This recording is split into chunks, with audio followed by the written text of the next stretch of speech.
Bahkan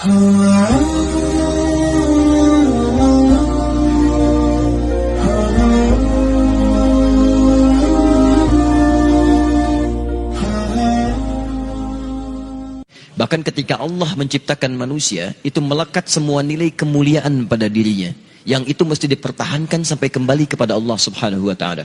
Tadi kita berhenti di Quran surah ke-17 ayat 70. Walaqad karramna bani Adam. Sungguh kami telah muliakan semua anak cucu Adam. Mulia. Dan ketika disebut mulia, itu melekat pada seluruh anggota tubuh kita. Makanya saking mulianya jasad ini, tidak boleh anggota tubuh kita digunakan untuk hal-hal yang tidak mulia. Misal, saya sering tanyakan pada teman-teman, apa fungsi mata? Kebanyakan orang mengatakan untuk melihat. Beda.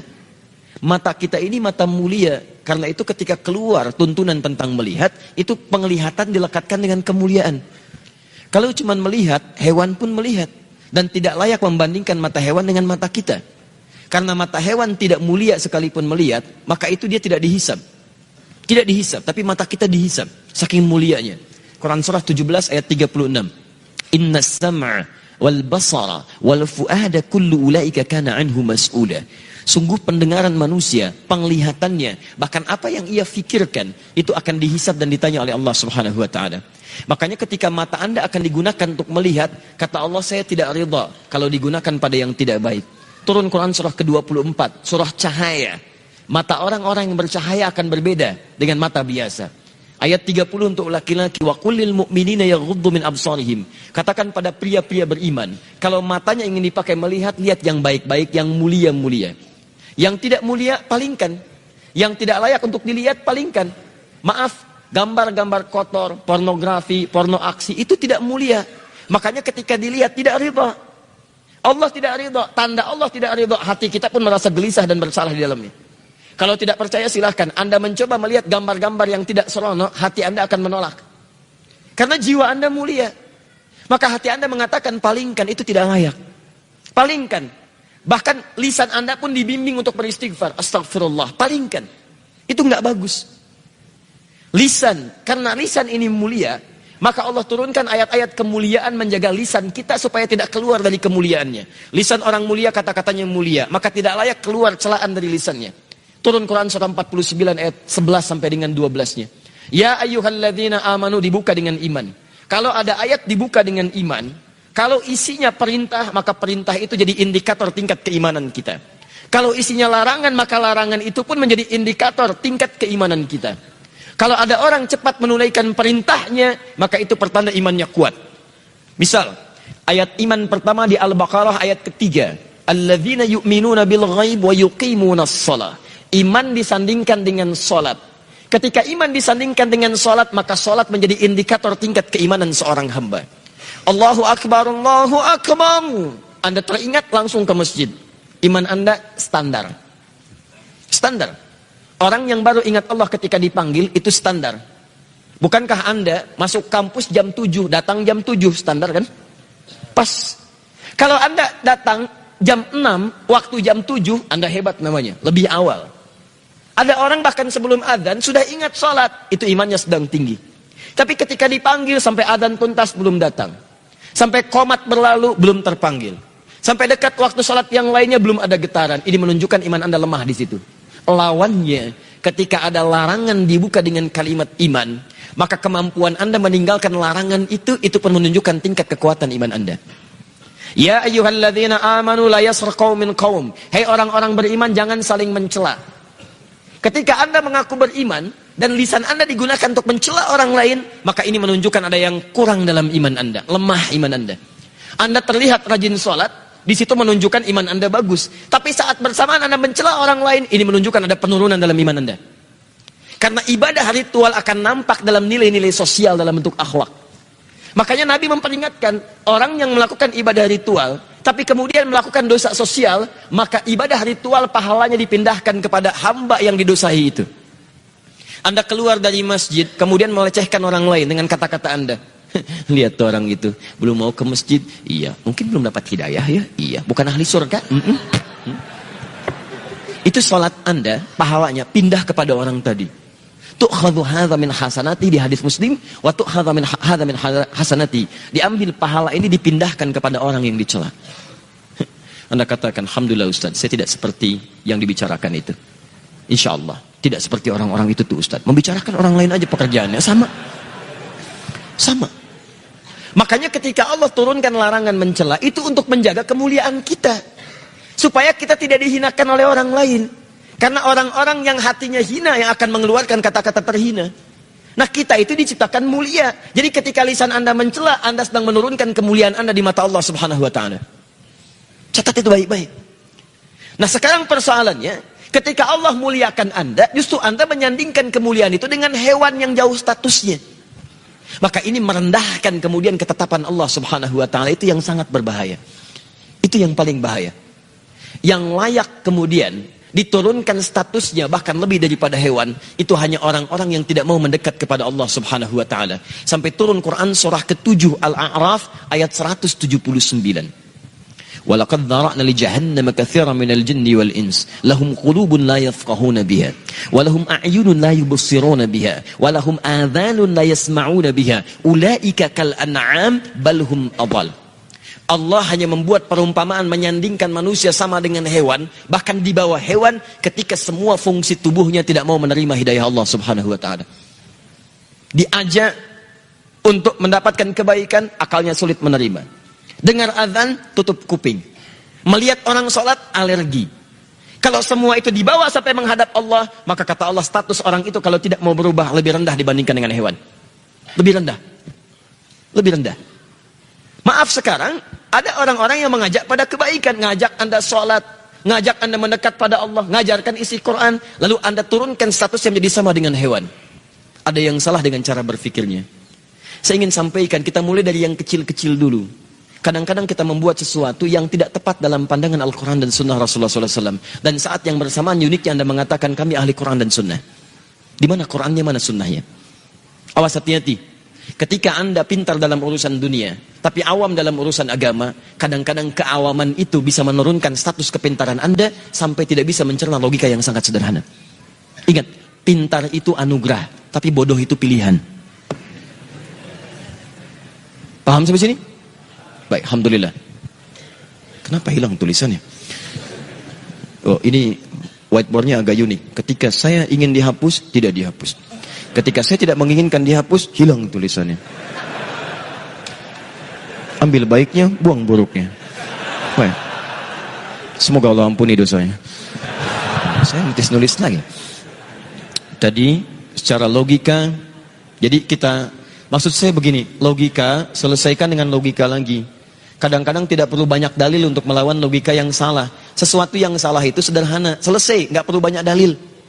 Saya pernah ditanya, Ustaz, ini orang liberal, Ustaz, fungsi sholat itu mencegah perbuatan keji dan mungkar. Dia turunkan dalil, Quran surah 29 ayat 45. Inna sholata tanha 'anil fahsya'i wal munkar. Sekarang saya sudah bisa menata diri menjauhi perbuatan keji dan mungkar. Berarti saya sudah tidak perlu sholat lagi. Saya katakan, maaf mas, meninggalkan sholat termasuk perbuatan mungkar. Selesai. Paham? Dia katakan, saya sudah bebas dari perbuatan keji dan mungkar, tidak perlu sholat lagi. Kami jawab, meninggalkan sholat itu perbuatan mungkar. Jadi kalau Anda meninggalkan sholat, berarti Anda belum terbebas dari perbuatan mungkar. Artinya Anda masih harus terus menunaikan sholat sampai dengan kembali kepada Allah Subhanahu wa ta'ala. Paham sampai sini?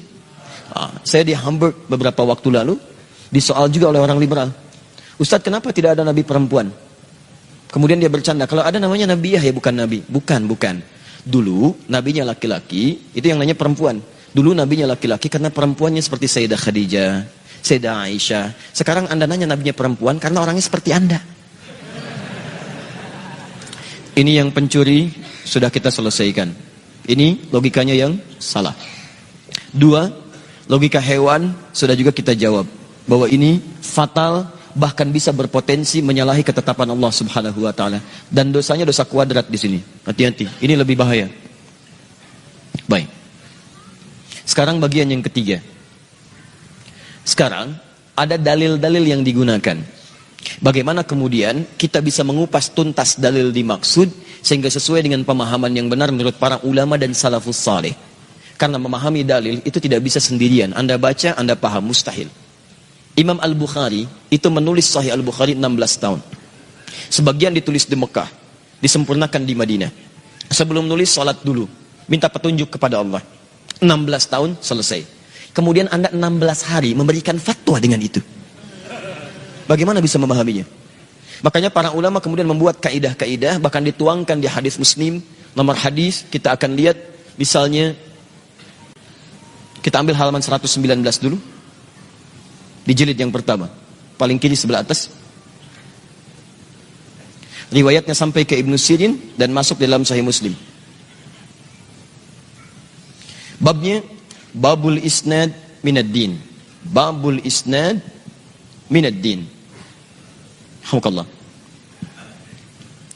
Bab belajar agama dengan sanad. Sanad itu runtutan pengetahuan atau periwayat yang tersambung kepada Nabi SAW. Jadi kalau Anda ingin belajar, Anda mesti cari guru-guru yang benar, yang menyampaikan pengetahuan-pengetahuan yang itu tersambung sanadnya ke Nabi SAW. Dapat dari si fulan, dapat dari si fulan, dapat dari si fulan, itu sanad. Nah, kalau Anda memahami nilai pengetahuannya yang membimbing kita dalam beraktivitas, itu pengetahuannya disebut dengan isnad namanya.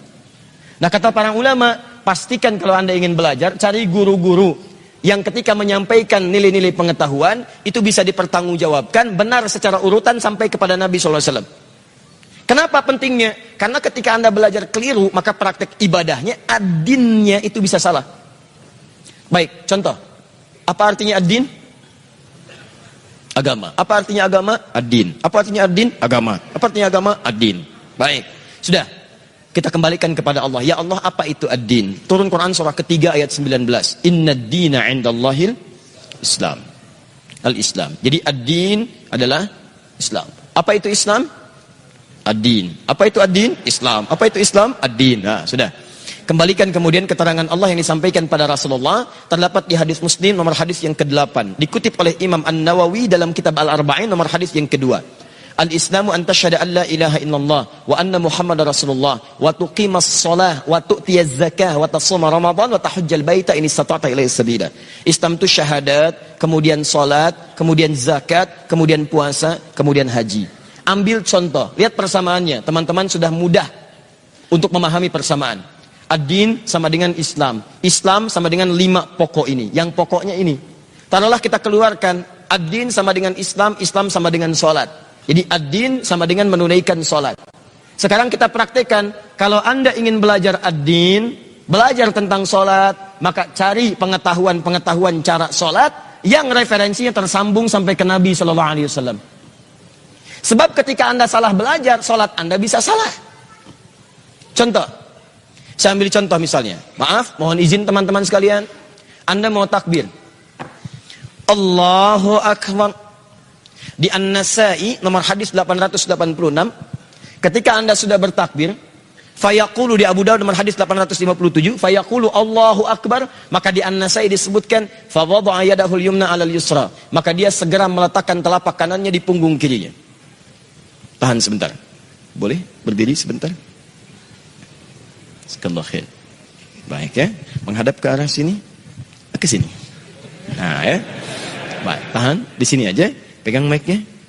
Semoga Allah muliakan antum. Tahan di sini. Lihat sini. Baik. Baik. Lihat sini. Oh, ini serius. Hadis Muslim hadis 1893. Man dalla ala khair falahu ajruhu mithla ajri fa'ili min ghairi an yankusa min adli syai'. Siapa yang bisa menunjukkan, membantu, memfasilitasi pada kebaikan, dia akan dapat pahala yang sama dengan yang mengerjakan. Baik, semoga orang yang pegang mic ini mendapatkan pahala dengan yang bicara, tanpa dikurangi sedikit pun. Baik, dan tidak cukup dengan amin. Paskan dulu mic-nya. Ya. Tahan sini. Lihat sini. Lihat baik-baik. Teman-teman sekalian, letakkan telapak yang kanan di punggung yang kiri. Saya belum akan bicara meletakkan dulu, tapi saya ingin bicara antara mengangkat dengan meletakkan itu pakai fa wada'a. Tadi di istiqamah saya sampaikan huruf fa itu di ilmu nahwu. Perhatikan baik-baik. Harfu 'atfin rabitin baina syai'aini bila hudud. Huruf yang berfungsi merekatkan dua peristiwa tanpa jeda. Di peristiwa pertama ngangkat, peristiwa kedua menutup, antara ngangkat dengan nutup tanpa jeda. Makanya semua ulama sepakat, semua sepakat. Nabi mencontohkan, sahabat mengikuti, ulama sepakat. Begitu Anda ngangkat, langsung letakkan. Sehingga tidak ditemukan di kitab-kitab hadis gerakan yang lain. Mohon izin, saya tidak bermaksud menyalahkan ya. Tapi ada sementara saudara kita, misal, saya tidak bermaksud menyalahkan. Kalau ada referensi kita diskusi. Begitu diangkat, Ustadz saya nggak enak, kiri dulu. Tidak sopan, kiri nggak bagus, kanan bagus. Maka yang lebih bagus Ustadz, lebih sopan. Bagaimana kalau kemudian angkat, kanan dulu masukkan, kiri begini, putar dikit. Kadang-kadang kaki naik dikit gitu ya. Bisa. Nah, ini mohon izin. Mohon maaf, ketika Anda mendapatkan referensi yang keliru, sholatnya jadi salah. Bahkan gerakan ini, jangankan di kitab hadis sahih, di kitab paling palsu pun tidak ditemukan. Di pemalsu hadis, tidak tertarik memalsukan hadis ini, saking jelasnya hadisnya. Jadi kalau Anda mendapatkan referensi yang keliru, maka bahasanya bisa jadi salah. Maka dari itu para ulama menyampaikan, ketika Anda ingin belajar tentang urusan agama, maka usahakan cari referensi yang tersambung kemudian kepada Nabi SAW. Paham sampai sini? Nama siapa? Akhtaf. Akhtaf. Akhtaf. Masya Allah. Akhtaf usia berapa tahun? 13. 13. 12. 13 atau 12? 12. 12. Sekolah di mana? Angkasa.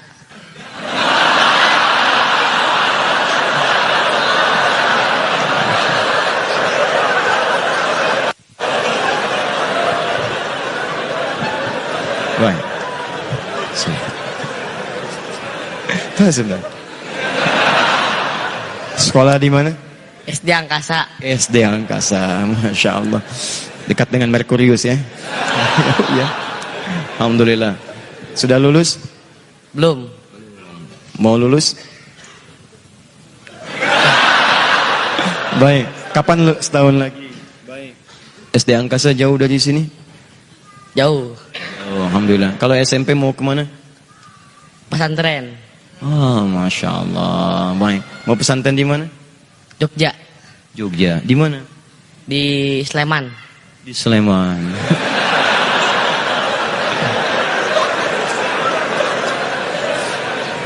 Ya sudahlah kalau begitu ya. Sudah ya, tuh sampai lampu kaget, turun aja ya. Baik, ya sudah. Akhtaf sama orang tua di sini? Enggak. Enggak, sendirian. Sama teman tuh, 1, 2. Aduh, makan apa hari ini? Baik, Akhtaf, alhamdulillah. Baik, Akhtaf apa berapa juz? 1. 1. Juz ke berapa? 30 setengahnya. Apa 1 juz? Juz berapa? 30 setengahnya. Baik. Berarti setengah juz? Ya. Sudah, Akhtaf kebanyakan di angkasa jadi agak sulit. Sudah Akhtaf, silakan duduk lagi. Mas Dwi, saya beri hadiah untuk Akhtaf 5 juta rupiah insyaallah. Jazakallahu khair. Waalaikumsalam. Sudah ya? Ada yang mau pegang mic lagi? Ini. Tahan. Sekarang, jadi kalau kita ingin benar ibadahnya, maka mesti kemudian mendapatkan guru-guru yang mendapat pengetahuan yang jelas. Tersambung. Nah, pengetahuan jalurnya disebut dengan sanad. Siapa pengetahuan yang jelas ini? Oleh Nabi langsung diberi penjelasan sendiri. Terdapat di hadis riwayat Ibnu Majah, nomor hadis 233. Rawinya dari sahabat Abu Darda radhiyallahu ta'ala anhu. Perhatikan kalimat Nabi-nya, fokus baik-baik. Wa innal ulama warathatul anbiya. Al-ulama warathatul anbiya. Pewaris para nabi.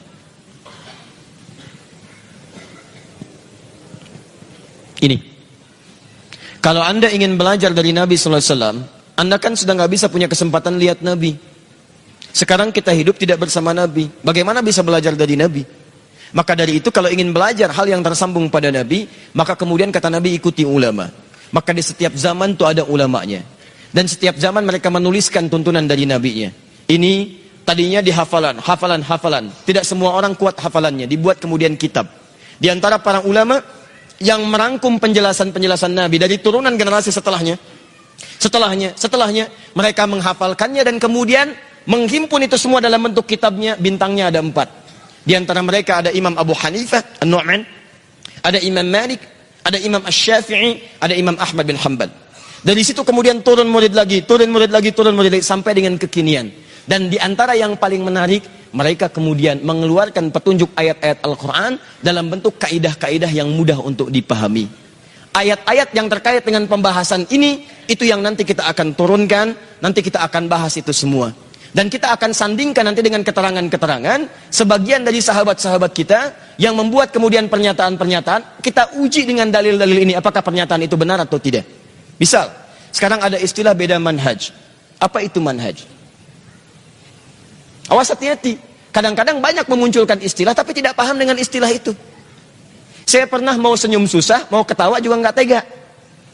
Kenapa? Karena ada orang-orang yang kadang memberikan istilah tapi keliru. Saya diciptakan oleh Allah Subhanahu wa taala sebagai laki-laki sampai hari ini. Dan tidak ada minat serta bakat menjadi keluar dari kelaki-lakian. Satu kali saya ngisi pengajian. Kemudian seorang ibu datang. Ustadz, terima kasih memberikan penjelasan inspirasi yang sangat bermanfaat. Alhamdulillah. Jazakillah khair. Awalnya kita serahkan ke Allah semuanya. Tapi bagian terakhirnya, itu yang saya banyak berdoa. Teman-teman, ada beda antara laki-laki dengan perempuan. Dalam bahasa Arab, laki-laki seringkali identik dengan A. Laki-laki A. Kamu laki-laki anta. Kamu perempuan anti. Punya kamu laki-laki ka. Kolamuka. Punya kamu perempuan ki. Kolamuki. Terima kasih pada laki-laki A jazaka. Terima kasih pada perempuan ki jazaki. Saya saat itu masih pakai baju batik, masih pakai peci, jelas kelaki-lakiannya. Ibu itu mengatakan, jazakillah khair. Sekarang muncul istilah-istilah yang bahkan tidak banyak dipahami oleh orang-orang awam, bahkan yang belajar sekalipun. Dan istilah itu muncul diperkenalkan dan keliru karena bertentangan dengan penjelasan-penjelasan para ulama. Beda manhaj. Sekarang tanya, apa itu manhaj? Tesis saya yang kedua tentang manhaj. Manhaj Ibnu Aqil fi syarah Alfiyat Ibni Malik. Manhaj.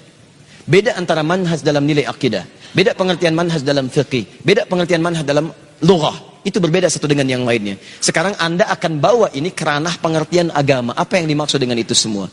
Saya akan turunkan ayat-ayatnya, kita turunkan kemudian kalimat-kalimatnya. Setelah itu kita akan sandingkan dengan pemahaman kekinian. Dan pemahaman itu yang kita kupas. Kalau baik, silahkan ambil manfaatnya. Kalau tidak, kita sepakati tinggalkan. Tapi kita sepakat bahwa kajian kita tidak bermaksud untuk mencela atau bahkan menghindarkan keburukan-keburukan dari orang lain. Paham sampai sini? Wah, jadi kalau setelah kajian ini banyak update status mencela orang, saya tidak pernah mengajarkan itu semua. Kita hanya mendudukan satu persoalan sesuai dengan kedudukannya. Kalau itu bermanfaat, silahkan gali manfaatnya. Kalau itu tidak baik, kita tinggalkan bersama-sama. Tanpa harus kemudian menjadikan kita berselisih satu dengan yang lainnya. Anda boleh berbeda dengan orang lain, tapi tidak harus menghalangi Anda untuk minum teh bersama-sama. Paham? Tidak. Baik ya? Gak apa-apa ya, insyaAllah. Sepanjang saya lebih cepat, saya yang menghapus. Jazakallah khair. Silahkan, jazakallah. Cukup ya? Tidak, cukup dulu insyaAllah. Baik. Tapi saya sampaikan dari sekarang supaya tidak kecewa. Menghapus beda hukumnya dengan megang mic ya. Satu. Sudah, lihat baik-baik sini. Kita turunkan pertama Quran. Awas, fokus baik-baik. Kita hadirkan dulu keumuman maknanya pelan-pelan. 1. Quran surah keempat ayat 1. Kemudian menyebar di Quran surah ke-49 ayat 13. Diturunkan ketetapan diutus para nabi untuk mengajarkan Quran surah keempat ayat 163. Maka dari Adam sampai Nabi Muhammad SAW, nabi yang terakhir diturunkan risalah. Quran surah kedua ayat 151. Ini yang jadi manhaj. Dari sini diminta kemudian kita semua untuk bersatu. Lihat, bersatu dalam kebaikan. Saya garisi Quran surah ketiga, kita ambil ayat 103. Bahkan diminta oleh Quran jangan terpecah belah. Jadi kalau ada orang yang cenderung memecah belah, itu sedang melanggar Al-Quran. Awas hati-hati, sedang melanggar Quran. Bahkan yang paling unik kalau mengatakan kami Quran, kami sunnah, tapi isinya melanggar Quran dan sesuatu yang salah yang harus direnungkan. Saya mengajak untuk merenungkan ya, coba kita renungkan lagi keadaan kita. Jangan-jangan selama ini kita merasa baik, tapi ukuran Quran dan sunnah menyebut kita belum baik. Ya, ini. Setelah itu bagaimana sikap Nabi SAW? Beliau mempersaudarakan sampai muncul persaudaraan yang sangat luar biasa. Diabadikan di Quran surah 59 ayat 9 sampai dengan 10. Turunan dari ini, penjelasannya disebut dengan sunnah. Quran, surah ketiga, ayat 31. Diminta kita mengikuti sunnah. Ini tuntunan terbaik yang bisa kita ikuti. Diturunkan ayat Quran, surah ke-33, ayat 21. Yang paling menarik, baik penjelasan ataupun Al-Quran, atau baik penjelasan Al-Quran, ataupun dari rincian hadis, ada potensi-potensi berbeda dalam mengamalkannya. Dan itu sangat dihargai oleh Quran sepanjang mendekatkan diri kepada Allah Subhanahu wa taala. Bahkan diminta kita berlomba dalam perbedaan itu. Quran surah kedua ayat 148. Tahan. Ada hal-hal spesifik yang tidak boleh berbeda. Satu di situ. Harus sama. Itu yang kemudian diturunkan langsung tegasnya tentang misal urusan din di Quran surah 3 ayat ke-19. Ketika Anda berpaling dari ini bahkan beda dengan ini, maka resikonya bisa neraka jahanam. Quran surah keempat ayat ke-48. Tahan. Atau Anda mencoba mengolok-olok ini, tidak keluar dari ini, tapi mengolok-olok ini, ayat-ayat Quran diputar balikan. Hadis-hadis Nabi misalnya, maaf ya, diolok-olok dan sebagainya. Maka Anda akan berubah statusnya dari muslim jadi munafik dan orang pertama yang akan masuk neraka jahanam. Orang yang pertama masuk neraka jahanam itu bukan orang kafir, tapi orang munafik. Orang munafik. Orang kafir diikutkan pada orang munafik. Wawunya ma'iyah. Di Quran surah keempat ayat 140. Paling kiri sebelah bawah. Qad nazzala 'alaikum fil kitabi an idza sami'tum ayatillahi yukfaru biha wa yustahza'u biha fala taqudu ma'hum hatta yakhudhu fi haditsin ghairi innakum idzan mithluhum. Innallaha jami'ul munafiqina wal kafirina fi jahannam jami'an. Allah akan menghimpun orang munafik dengan orang kafir di neraka bersamaan. Yang disebutkan munafik dulu. Kalau orang kafir masuk neraka saat di akhirat wajar karena tidak ada iman.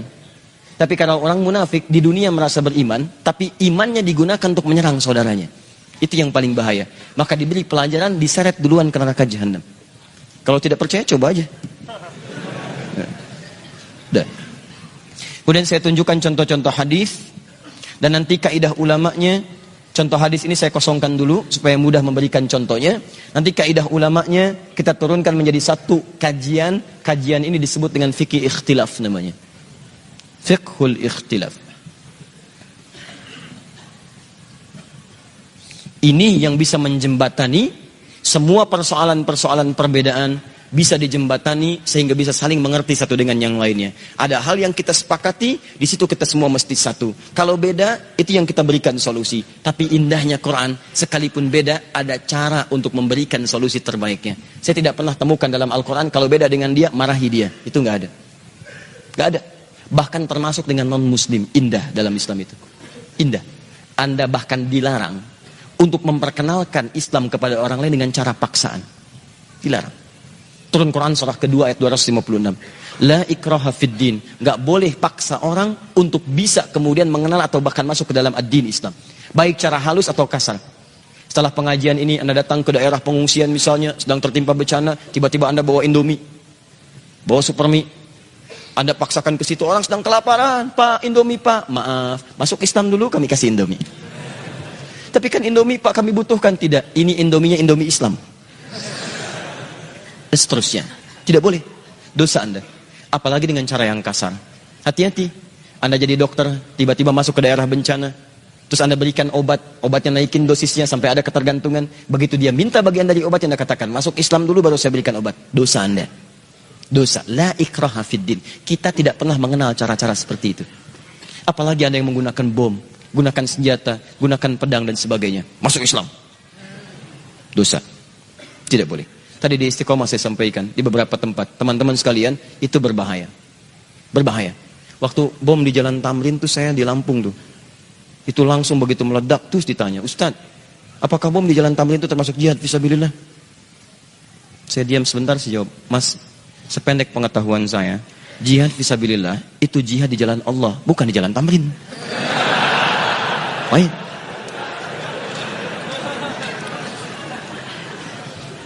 Ini selesai, nanti bagian sininya, tahan sebentar. Turun Quran, surah ke-16, ayat 125. Ya, tidak. Tahan sebentar ya, tahan, sabar. Baik. Orang sabar itu dekat dengan Allah. Innallaha ma'as sabirin. Antum ingin dekat dengan Allah? Baik, sabar. Dan orang sabar, sabar di Quran selalu disandingkan dengan masalah. Quran surah kedua ayat 155 sampai 156. Ya, walanabluwannakum bisyai. Kami akan uji setiap manusia dengan persoalan kehidupan. Minal khauf, kadang gelisah. Wal ju', kadang lapar. Wa naqsi minal amwal, harta berkurang. Wal anfus, kadang-kadang ada yang sakit sampai ada yang meninggal. Wat thamarat, kadang-kadang hasil kerja keras dirampas oleh orang lain. Wa basyiris sabirin, berikan kabar gembira pada orang sabar. Jadi sabar berbanding lurus dengan masalah. Ketika Anda minta sabar, itu biasanya orang diuji dengan masalah. Baik. Masih mau sabar? Alhamdulillah. Dan ketika Anda bersabar saat ada masalah, Anda dipuji oleh Allah Subhanahu wa taala. Paham?